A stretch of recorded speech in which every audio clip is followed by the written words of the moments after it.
creative side of things. And we would like to see more of that happen. We'd be very happy to talk to any institutions that want to offer more of those kinds of modules, or a focus within a degree on that kind of thing, event design. And we kind of see the institutions, a lot of them have the facilities, if they work across schools and departments and stuff, to actually put those together. But that is where we're coming from in terms of ISES. Because of our creative remit, we want to see that creativity gap plugged. In terms of formal qualifications, we still encourage student membership. There is a sponsor each year that offers 20 free student places. We also encourage students from other institutions to join. It's £10 a year £40 a year to be a student member. We also want to encourage more people entering our student competitions, and also helping us with the research that we do as ISES. And we'd be very happy to engage with any institution on how they can introduce creativity into their event management degrees. And we work with industry to try and facilitate those skills.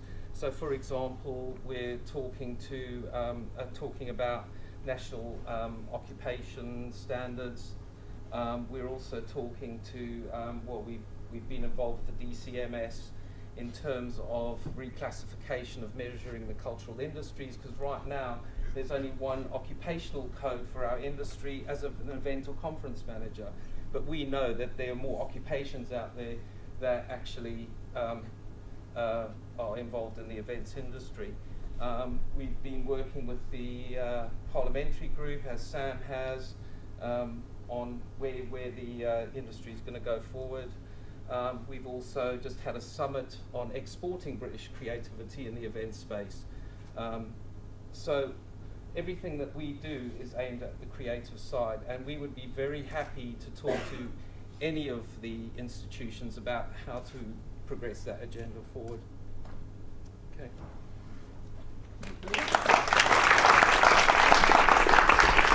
Our final review is from William Culver-Dodds, representing IFEA. So over to William.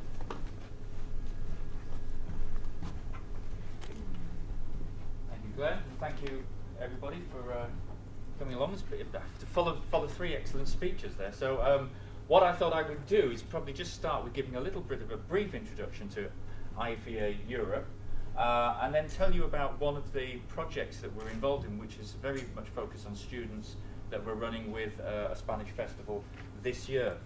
IFEA, founded in 1992, is originally an American organisation, the International Festivals and Events Association. It actually now has chapters across the world, Australia, Africa, Asia, China, and we set up the European chapter in around about 1992. Many of the members actually are already festivals and events organisers, city organisers that maybe have a relationship with their national organisations. You know, I was an executive member of the British Arts Festivals Association, but IFEA became interesting for me as a festivals director to actually get that international perspective and learn and explore and network with colleagues on the continent, which I felt was going to actually help my development. For the past 50 years, you know, it's been a global network of professionals. We actually go outside of our own chapters as well, but it's represented in about 40 countries on the 5 continents. Members include public and private organisers, city officials, festival managers. It's very much based around public cultural events and festivals and those activities. For the last maybe 8 years, we've also had links with academics and institutions, and Dr. Phil Long's here, who through his various guises at various universities has been heavily involved and sits on the executive of IFEA Europe, and looking at ways that we actually can increase student engagement with the industry. And we also have a partner in Holland and Breda University as well, who actually we work with very closely on this. Through the year we have an annual conference, and we also run behind the scenes, which is basically where we go to other festivals, and it's an opportunity to see what they're doing, and it gives us an opportunity to see how they're running their events, what's going on, behind the scenes. And it's quite intriguing, and I think both sides learn from that. Quite often they're up-and-coming organisations, and they actually also enjoy having the feedback from maybe some of their peer group on how their festivals and events are developing. What I'd like to talk to you about now specifically is an event that we'll be running for the second time of this summer, which is our IFEA Summer Camp, which is in association with the IFEA de Tàrrega in Catalonia. And really what we're looking to do is, if you're aspiring to be having a future in the events industry, we're looking at bringing students to actually have a week where there's an element in Barcelona which is looking at the theoretical academic aspects of events management, lectures, hearing from people and professionals within the industry. And then for the second part of the event, you actually go and work in the IFEA de Tàrrega, and you actually help and involve yourselves in putting together what is probably the world's best showcase for street arts. It's designed as a camp, and camp is the operative word because you do camp, and both in Barcelona and then in a massive camp that they have in Tàrrega. If you don't know the festival, it's a little sleepy town of 27,000 that over this weekend at the IFEA de Tàrrega expands to over 100,000 people who just descend on it to see this event. But what we look to do is try and create an informal environment, allowing plenty of interaction with the other participants. The topics covered are based upon elements of IFEA's certified festivals and events executive accreditation. So in Barcelona, topics would include festival funding and sponsorship, marketing and branding, tourism and city relations. While in Tàrrega, programming topics such as artist contracting, on-site production, handling are covered.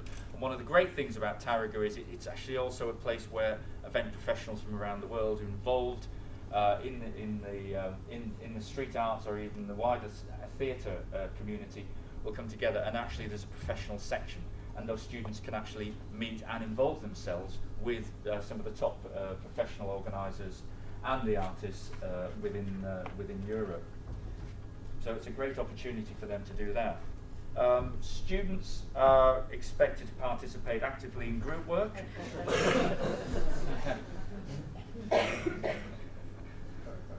and look at it, and we actually look at selected festivals as case studies, and we as well as the industry at large. And we often ask the students to look at specific topics to cover. And following the camp, we actually expect them to write a paper, which we will publish online. With students, what we look to do is as it's pan-European, but we actually look to have on the whole, a maximum of 2 students per country. And last year we had students from Bulgaria, Denmark. We actually did have some people from America, but actually also Canada and Vienna. So we look at actually getting a great mix of students from across the continent, which I think is really exciting for the students as well. And it really was a very exciting. We got very positive feedback from them last year. So there are still some places available. To be eligible for acceptance, we look for students to be enrolled in bachelor or master's programming, participating university or equivalent educational institution, and basically we look for a letter of your motivation about why you want to actually do this. There's no application fee, but once accepted, there's €300 for which includes all the transport and everything else that you require when you're there. And this is part of us looking to actually develop what we're offering for students.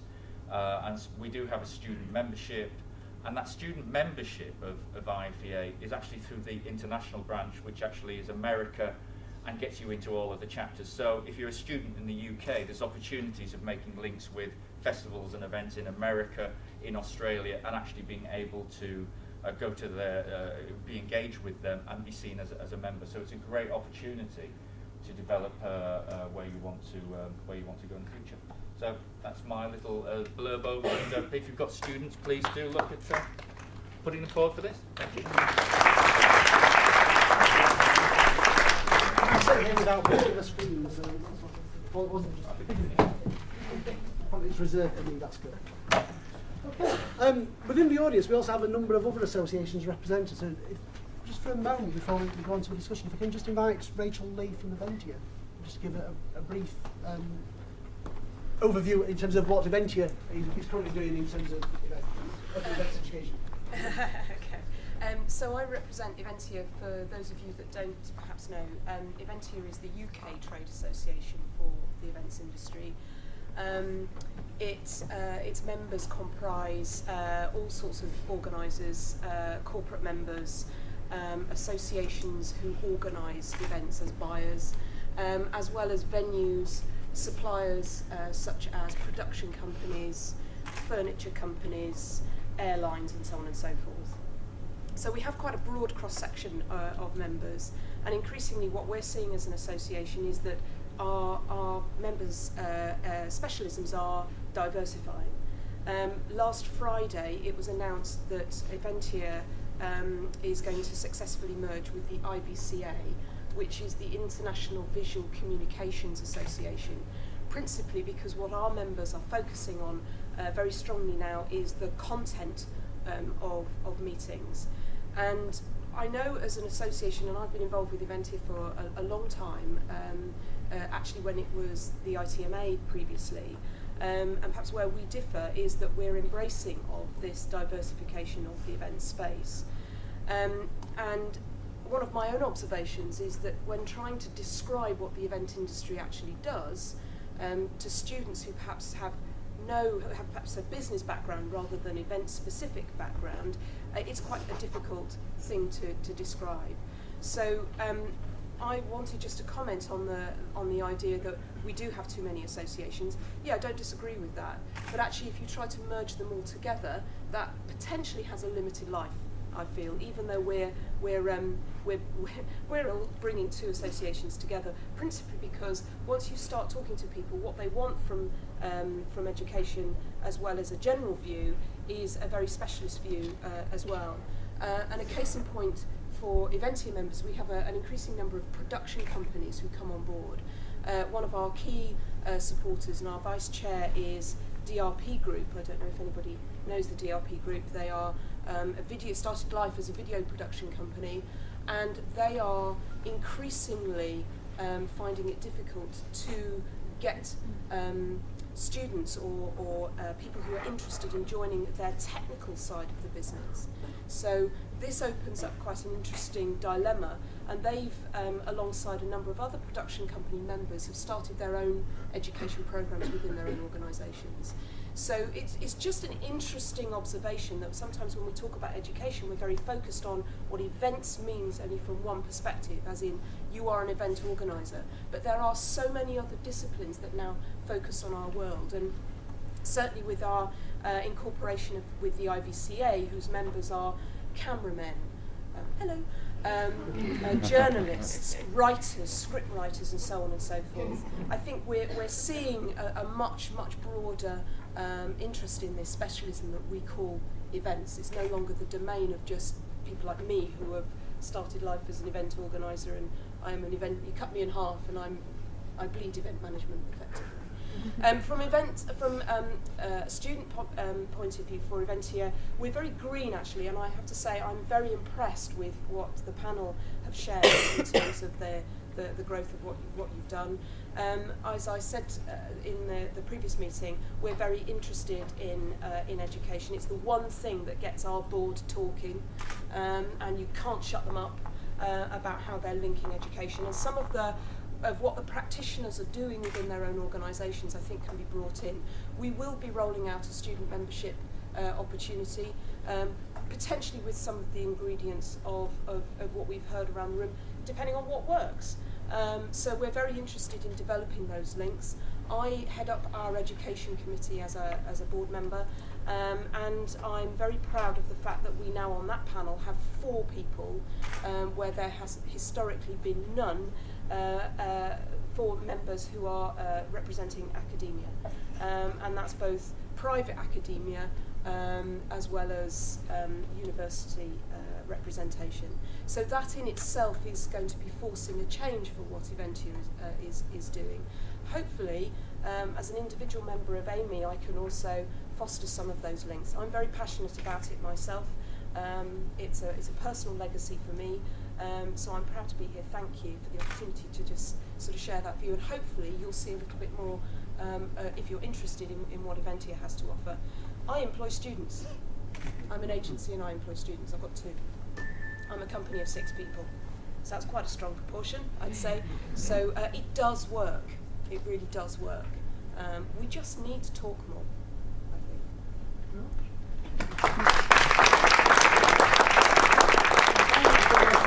Spin across straight to Jane in terms of, I think, probably the newest association in the United Kingdom, the Scottish Festivals Association. Yeah, so we've just launched in Scotland in May the Scottish Events and Festivals Association, which is basically trying to bring together all, I suppose, in preparation for what's happening next year. It's to act as a networking, lobbying body to Scottish Government. We've got Events Scotland are actually an advisory member to the board, so they're behind it, which is great.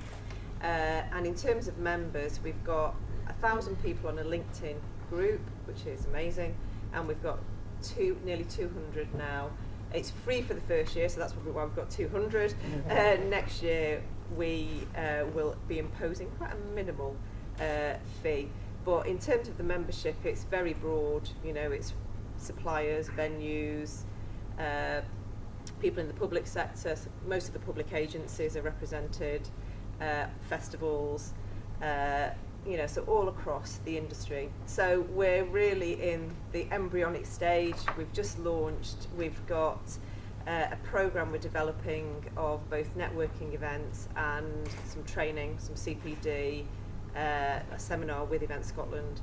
And in terms of students, we have got student membership, but we haven't really thought about what activities we're going to do to encourage students. But obviously, within Napier, we've got very good links within all the Scottish universities, and we are actually starting to work together now and do events for our students, so that's something we can link into. So yes, it's very exciting. We've had a lot of positive feedback, so we just need to deliver now. Yeah. And then I suppose my other hat is BAFA, which we've got Nick Dodds here, who was past chair. We've got William. And BAFA is the British Arts Festivals Association, although we've just expanded to include science festivals as well, so we're now arts and science festivals. And what BAFA launched last year was a student day, which was very successful, which we did in London, which tied in with the conference, which was actually at the Barbican. And this year the conference is in Edinburgh, and we'll be hosting the student day at Napier. So I'll send information out through AMI. Hopefully AMI are going to support that. And that is a great opportunity for the students to basically, it's very interactive. It's not just them listening to people speak. It's about them actually speaking to key festival organisers and people in the industry. And then it goes straight into the conference. So there's a networking event where the student can actually meet with the conference delegates. So I think BAFA has done quite a few things in the last few years to try and include more engagement with students as well.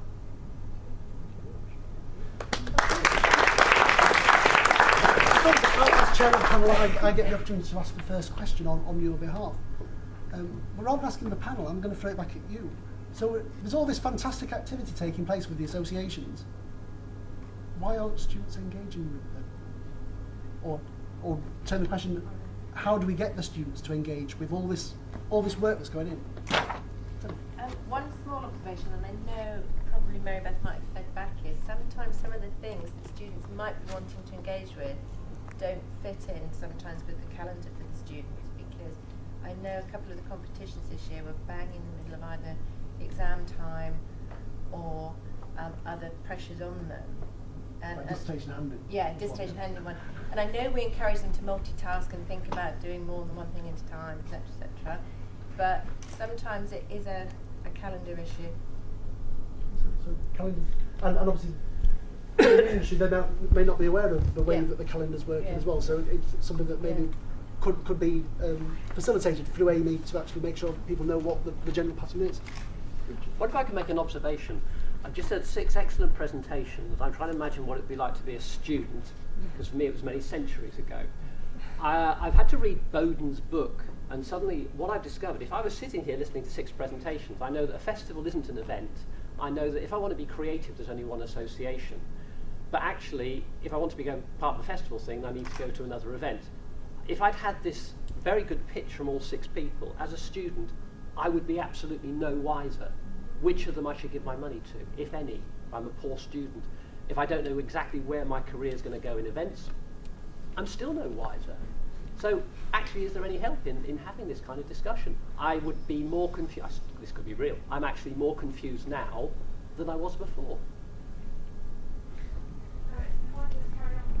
In terms of that note, I think it's really confusing, because if we're saying, and I know quite a lot of you have got actual, in terms of membership that's quite low, how do we decide, how do we as academics say that students have got all these offers in front of them and they should pick that one or that membership or that membership? How do we choose which one they should be a part of, or all of them? Because obviously all of them seem great, but how do we know? How do we know? You can sample some of the goods, couldn't you? I mean, to coin a phrase, because we welcome students to volunteer to come help us run our conference, for example. And I don't really mind whether or not you're a member or not to start with. You know, come along, roll your sleeves up, get stuck in and see what it's all about.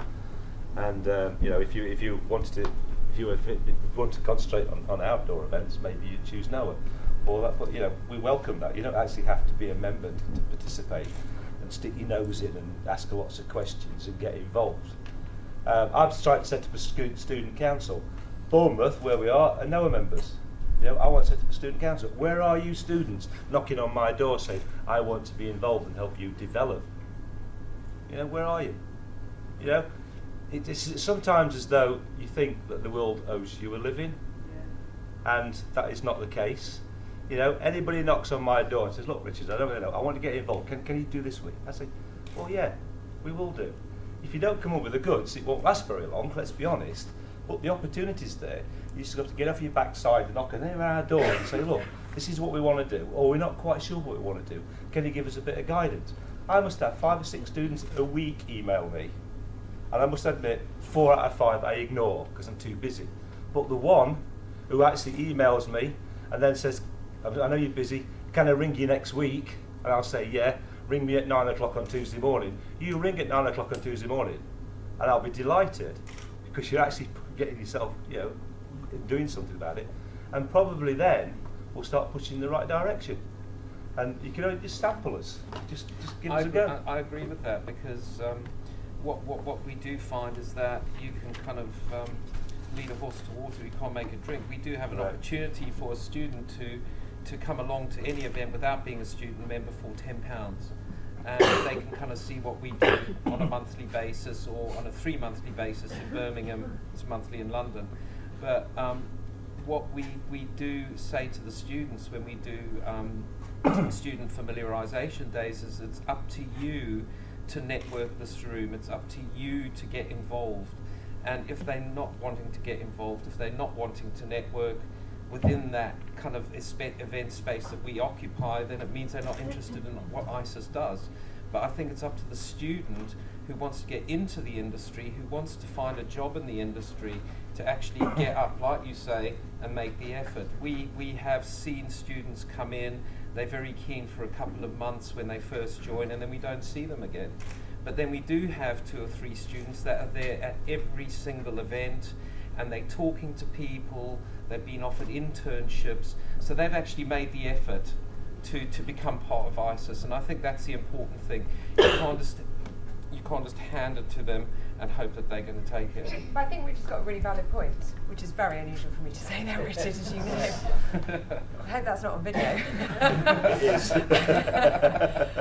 I think he's right. I think you're absolutely right. I think back to the whole point about the our industry being disparate. We don't know what we are. We don't have an identity. There are a million associations. And what are we doing as industry leaders to change that and communicate that back to faculty and to students? Nothing right now. We're all standing up and saying, come to MPI because it's the leading association. I guarantee you, I'd bet a limb or a pint with everybody here, I could come to guest lecture at your university. All your students will want to join MPI by the hour I'm done. Guarantee it. I'm a salesperson. That's my job. I am MPI and I love what we do. What we need to be doing as associations is actually talking, sitting around a table, agreeing and understanding each other's value proposition and then communicating that out.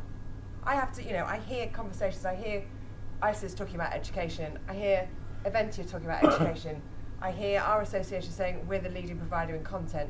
Well, we can't all be the leaders.